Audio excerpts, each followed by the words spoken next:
So that remains a focus for me. But the financial stuff is a huge focus. I mean, the financial transparency, I mentioned a couple of dimensions of that. We need to keep moving on. Right. And I look forward to that. That'll be one of the first things teed up next year.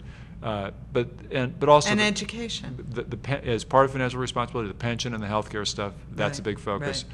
And then education and education technology and how we, the options for learning that I think we are on the threshold of opening up to teachers and to students, I think are very interesting. And it's that pension thing that just sticks us in place, that the state, it just needs money to do all this. Yeah, there's a couple things there. One, the pensions are a problem. They're a problem for the taxpayers of the future, for our kids.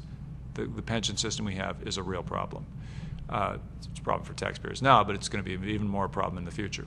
And that ties in with the healthcare thing. But there's another thing.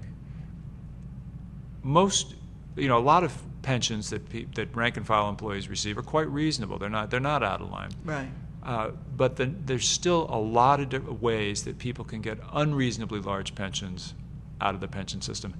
And what does that add up to? That's not a whole lot of people, but every time you read that newspaper story, that reduces the credibility of everything else that we're trying to do together. So people pull out, they lose confidence in government, they become alienated from government, and they don't think of government as working for them.